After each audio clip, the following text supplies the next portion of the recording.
Hello किसान वाणी में आप सभी किसान भाइयों बहनों का बहुत बहुत स्वागत है।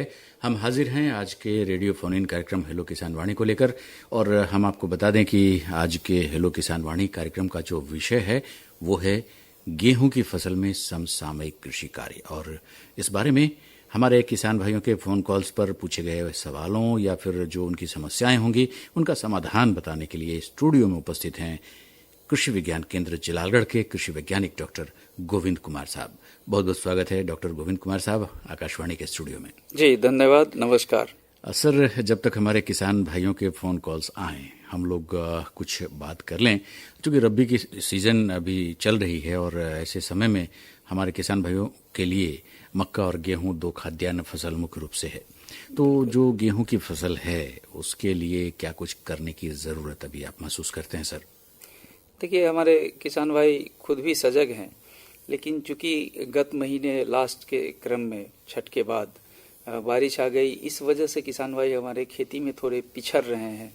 लेकिन हमारे किसान भाइयों को निराश होने की जरूरत नहीं है। अगर धान उनका विलंब से भी कटा है जी। और अगर हमारे किसान भाई गेहूं लगाना चाहते हैं तो अब मैं सबसे महत्वपूर्ण जो चीज अपने किसान भाइयों को बताना चाहूंगा कि अपने खेतों की बिना जुताई किए अविलंब लगाने हेतु जीरो टिलेज या मल्टी क्रॉप प्लांटर नाम की जो मशीन आती है उस मशीन का प्रयोग हमारे किसान भाई करें तो खेती में कम से कम 10 दिन अगात वो गेहूं की फसल को लगा सकेंगे। अच्छा। और अगात लगाने का यह महत्व है कि उनके उत्पादन में कमी नहीं होगी, क्योंकि जैसे ही गेहूं के खेत 10 दिन तैयार होने में लगेंगे उस क्रम में क्या होगा कि आखिरी जब परिपक्वता की अवस्था आएगी वहां पर पछुआ हवा जब चलने लगती है तो उत्पादन को काफी बुरी तरह प्रभावित करता है। तो उन चीजों से बचने के लिए रबी में हम अपने किसान भाइयों को हमेशा यह सुझाव देते हैं कि जब भी आप गेहूं लगाएं बिल्कुल समय पर लगाने की कोशिश कीजिए। अगर किसी भी कारण से विलंब हो रहा है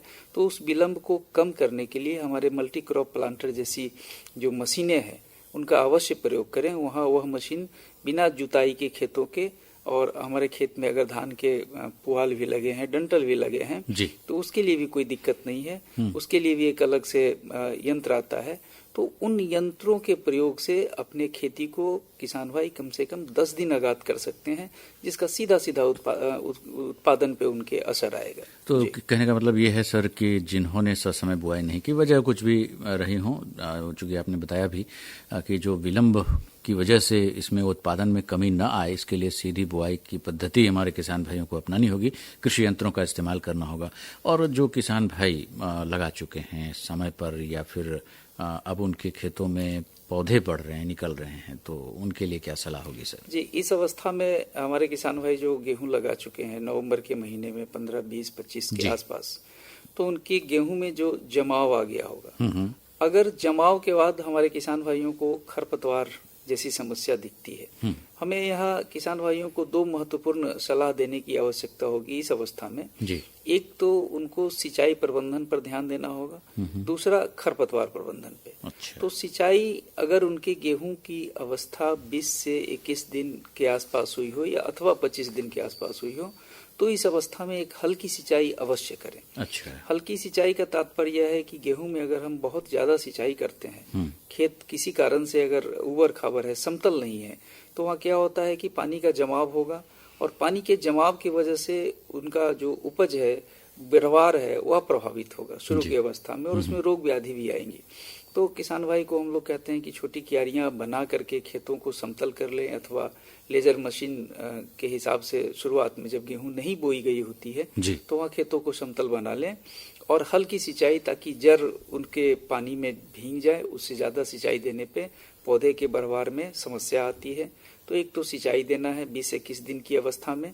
यह सिंचाई इसलिए आवश्यक है क्योंकि यहाँ गेहूं की जो जड़ें होती हैं, जो प्रारंभिक जड़ें बीज से निकलती हैं, उनका रूपांतरण होता है और उसमें जो परमानेंट जड़ें हैं, अस्थायी जड़ें हैं, वो जड़ें हमें बनती रहती हैं। और पानी देने से जो पूर्व में हम लोग खेत की जुताई के बाद रोपने के वक्त में जो भी उर्वरक का हम लोग प्रयोग करते हैं, तो इस पानी में वह घुल मिल करके पौधे को उपलब्ध कराता है और पौधे के अंदर जो टिलरिंग की जो कैपेसिटी होती है कल्ले बनने की, वह उसमें बढ़ता है और पानी ही चूंकि इन सब चीजों को पौधों तक पहुंचाता है। इसलिए पहली सिंचाई जो 20 से 21 दिन की अवस्था में अवश्य हमारे फसलों को गेहूं में देनी चाहिए। और जब हम खरपतवार नियंत्रण की बात करें तो यही सबसे बेहतर समय होता है जब हम गेहूं में खरपतवार को नियंत्रित कर सकते हैं। अगर इससे विलंब हम जाते हैं तो यहाँ के विलंब जाने के बाद क्या होता है कि खरपतवार अनियंत्रित उसका भरवार हो जाता है और काफी वह मजबूत हो जाता है। तो जो खरपतवार नाशी दवाएं हैं, अगर उनकी अनुशंसा जिस मात्रा में हम करते हैं फसलों को बचा करके और खरपतवार को मारने के लिए, तो वहाँ क्या होता है कि खरपतवार मरते नहीं है। और अगर हम डोज बढ़ाते हैं, उनकी मात्रा को बढ़ाते हैं, तो फसलों को नुकसान होता है। तो खरपतवार नियंत्रण की भी यह सबसे बेहतर अवस्था है जहां हम 20 से 25 दिनों के उपरांत जमाव के बाद जो खरपतवार नाशी दवा है, उन दवाओं का प्रयोग हम अपने किसान भाइयों से कहते हैं, जिसमें एक जो महत्वपूर्ण दवा है टोटल के नाम से आता है। टोटल इसलिए कहा गया है, हमारे किसान भाई भी इससे परिचित होंगे अधिकतर। टोटल इसलिए कहा गया है कि यह चौरी पत्ती, सकरी पत्ती और मोथाकुल 3 तरह के जो खरपतवार होते हैं हमारे गेहूं के फसल को नुकसान पहुंचाते हैं, उन सबों का यह नियंत्रण कर पाता है। तो टोटल नाम की दवा है जो 1 एकड़, आधे एकड़ इस तरह के पौच में आता है। हमारे किसान भाई भी इससे परिचित होंगे। इसके अलावा एक कार्फेंट्राजोन नाम की दवा है। वह दवा जमाव के बाद, फसल जमाव के बाद 20 से 25 दिनों में, ये सस्ती दवा है अपेक्षाकृत, तो यह काफी प्रभावी दवा है।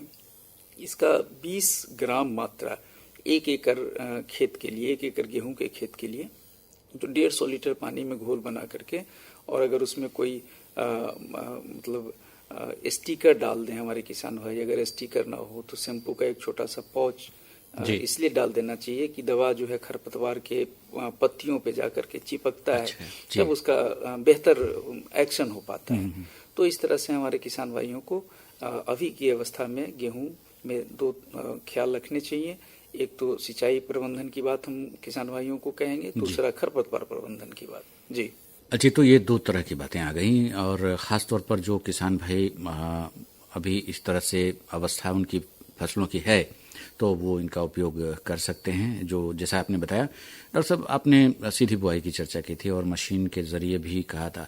तो अमूमन हमारे किसान भाई जो खेतों की तैयारी करते हैं तो उसके पहले खाद उर्वरकों का इस्तेमाल करते हैं, तो क्या इसके लिए क्या कुछ खास सावधानी रखने की जरूरत है? किस प्रकार खाद उर्वरकों का इस्तेमाल हमारे किसान भाई करें जिन्होंने सीधी बुआई की है? देखिए, हमारे किसान भाइयों के लिए जैसे खेत की तैयारी के वक्त, रोपाई के पूर्व, हम लोग अपने किसान भाइयों को बताते हैं कि जो डीएपी जैसी उर्वरक है, फास्फोरस युक्त उर्वरक, उसकी पूरी मात्रा खेत जुताई और आखिरी जुताई के वक्त में फसल लगाने से पहले डीएपी और पोटास की जो संपूर्ण मात्रा है वो अपने खेतों में डालें, नेत्रजन की 1/3 मात्रा के साथ। तो जो अनुशंसा है सामान्य तौर पे हमारे जो सिंचित और सामयिक बुआई वाली किस्में हैं, उसमें हम लोग प्रति हेक्टेयर 150 किलोग्राम नेत्रजन और 60 किलोग्राम स्फुर और तथा साथ में 40 किलोग्राम पोटास की अनुशंसा करते हैं। तो प्रति हेक्टेयर मैं अपने किसान भाइयों से यह कह रहा हूं, तो प्रति हेक्टेयर जो संपूर्ण डीएपी की मात्रा है उसको खेतों में आखिरी जुताई के समय पोटास के साथ दे दें, नेत्रजन की 1/3 मात्रा खेतों में डालें, और 2/3 जो नेत्रजन बचता है उसमें से 1/3 नेत्रजन जो अभी किसान भाइयों को बता रहे थे कि पहली सिंचाई के उपरांत अपने खेतों में डालें, और तीसरी बार अगर नेत्रजन देने की जरूरत पड़ती है तो वह बाली के निकलने से पूर्व, जैसे ही बाली में गाभा जैसा बनना शुरू होता है पौधे में और बाली निकलने की अवस्था आती है, तो तीसरी 1/3 मात्रा जो नेत्रजन की बची है उसको उस अवस्था में देने से हमारे किसान भाइयों को उर्वरक प्रबंधन में कहीं कोई समस्या नहीं आएगी। उर्वरक के साथ जब बात इसकी चल रही है तो अपने किसान भाइयों से हम एक निवेदन यह भी करना चाहेंगे कि बोरॉन जैसे उर्वरक की आवश्यकता रबी के फसलों में होती है। तो ग्रेन्यूबोर नाम की जो बोरन की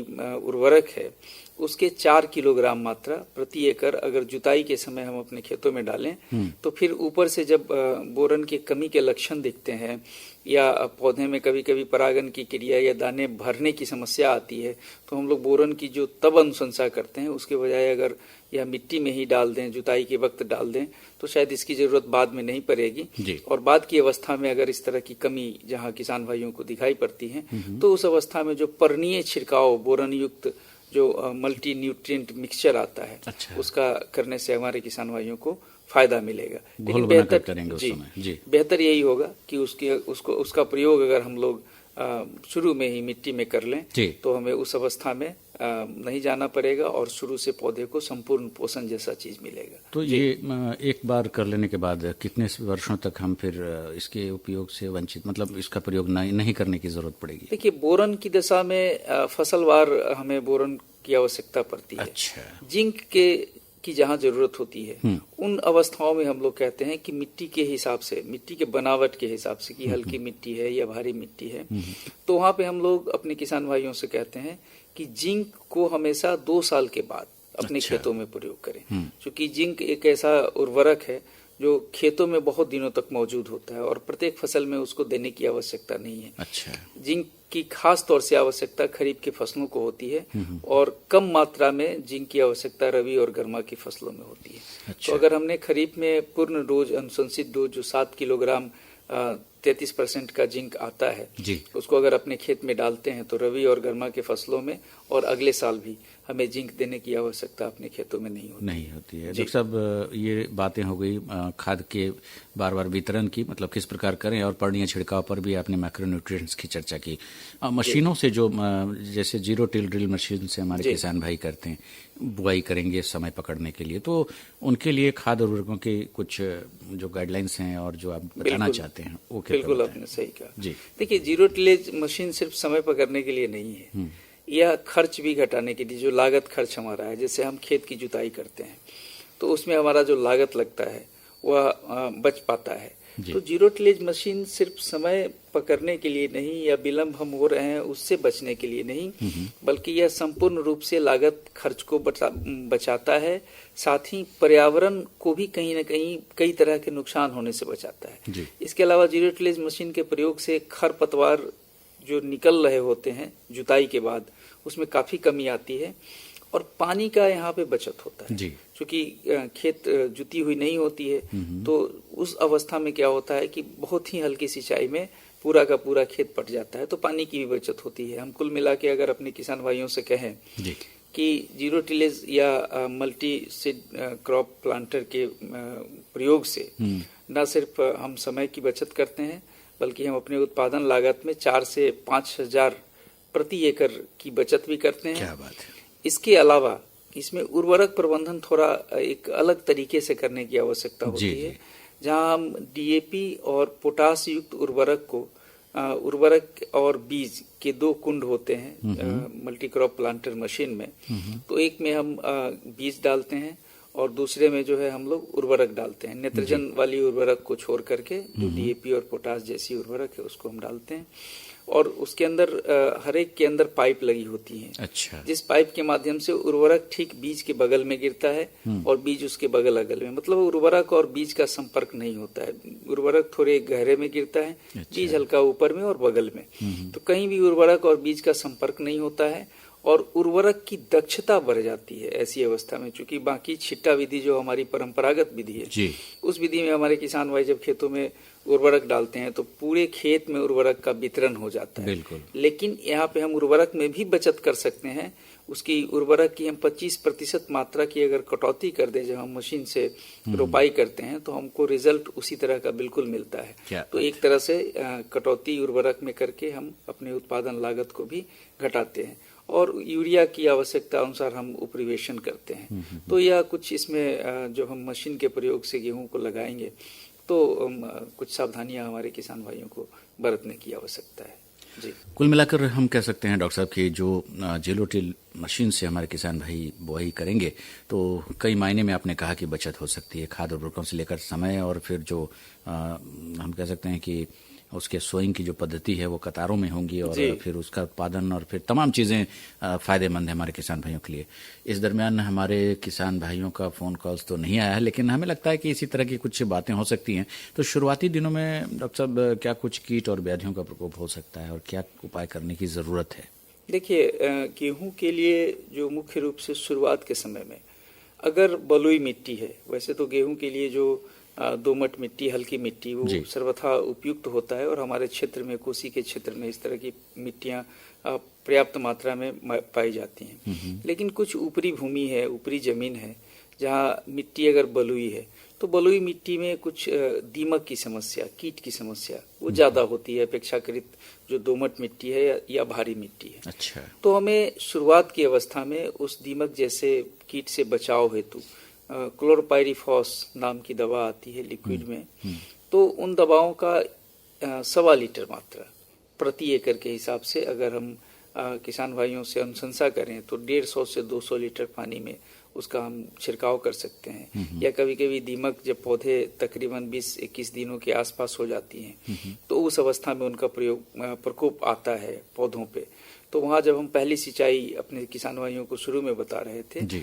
तो पहली सिंचाई के तुरंत बाद यूरिया में भी मिला करके क्लोरोपाइरीफॉस की हम छिड़काव कर दे सकते हैं, या बालू जैसे चीजों में जब पानी हल्की खेतों में हो, नमी हो, ताकि उसका प्रसार पूरे खेतों में नमी के माध्यम से हो जाए और मतलब कीड़े जो कहीं भी होंगे उनको वह जो है सो नष्ट कर देगा। तो इस तरह से कीट का जो है खासतौर से शुरुआत की अवस्था में, वैसे मैंने अपने किसान भाइयों से शुरू में ही कहा था कि गेहूं के खेतों में अत्यधिक पानी का जमाव सही नहीं है। अत्यधिक पानी लगने से क्या होता है कि पौधे पीले होते हैं। पीले होने के कारण क्या होते हैं कि कवक जनित उसमें जो बीमारियां होती हैं वो उत्पन्न हो जाती हैं। तो उस अवस्था में हम अपने किसान भाइयों से कहेंगे कि शुरुआत के समय में ही अपने खेतों को बिल्कुल समतल करके, समतल करने का एक तरीका क्यारी बनाना भी है।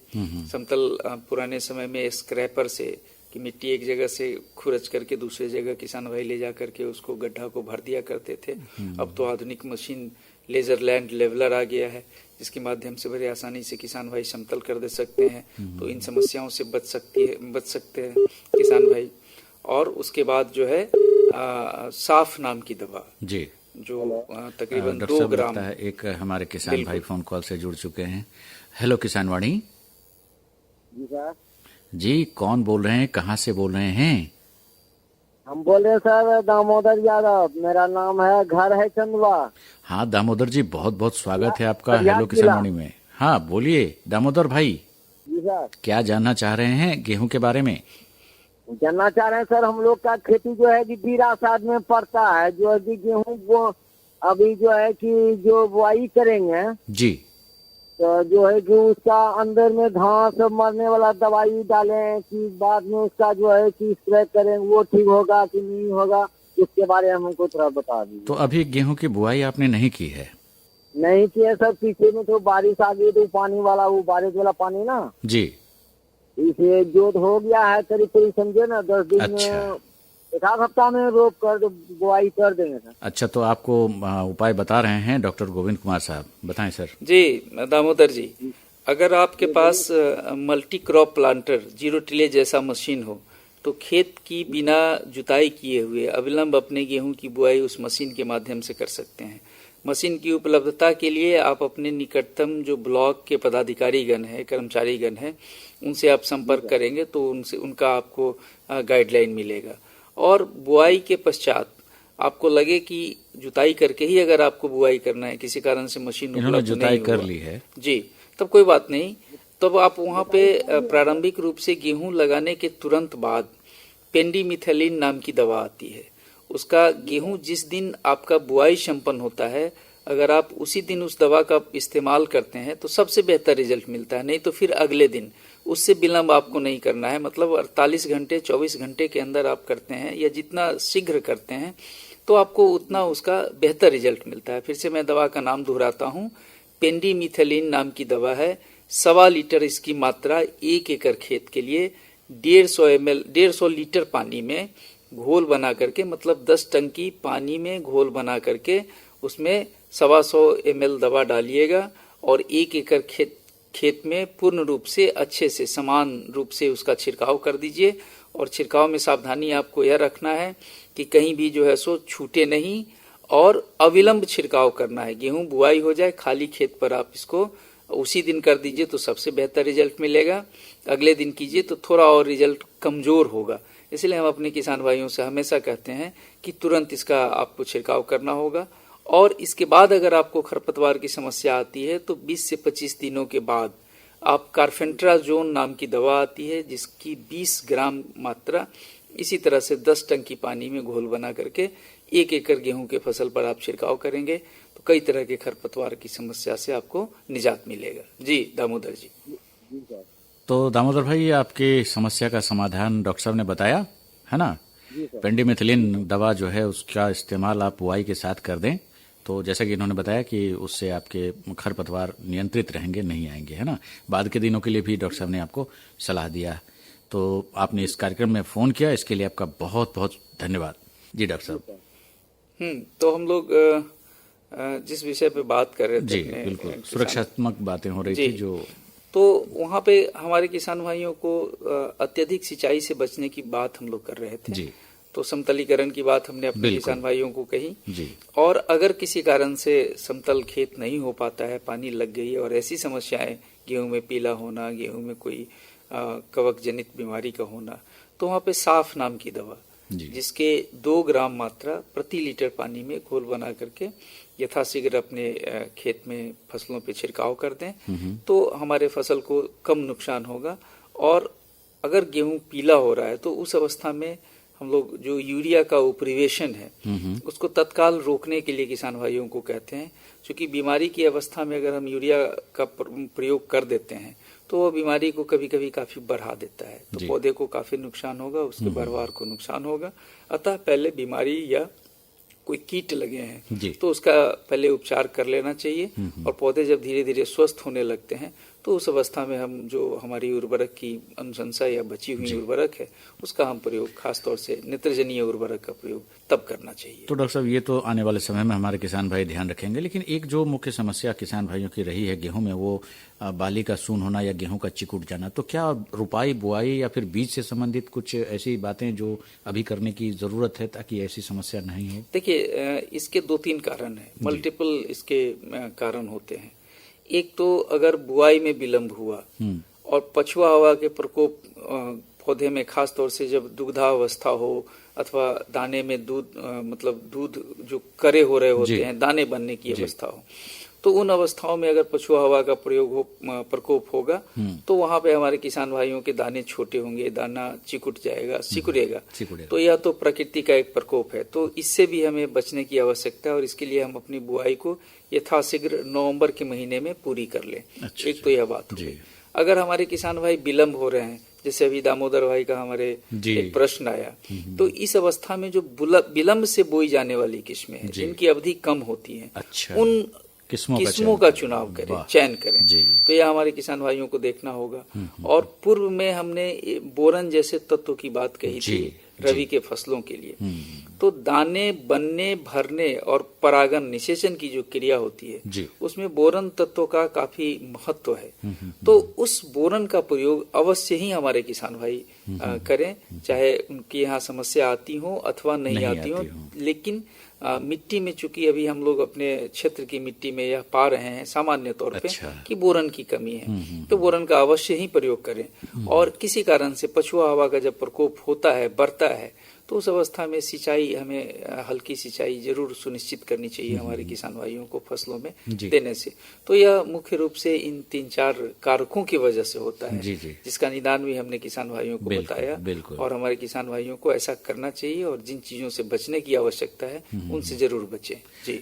तो इस प्रकार अब तो बातचीत करने के लिए बिल्कुल भी वक्त नहीं बचा है डॉक्टर साहब। हमारे किसान भाई ने भी जानना चाहा और हमें लगता है कि और दूसरे किसान भाई ने भी इन बातों को सुनी होंगी और वे भी इन बातों का जरूर ख्याल रखेंगे जिनकी चर्चा आपने की। शुरुआती समय से लेकर आने वाले दिनों में क्या कुछ खास सावधानी उन्हें रखने की जरूरत है गेहूं की पैदावार के लिए।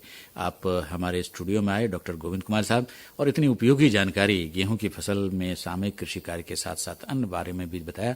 निश्चित रूप से किसान भाइयों को इससे लाभ पहुंचेगा।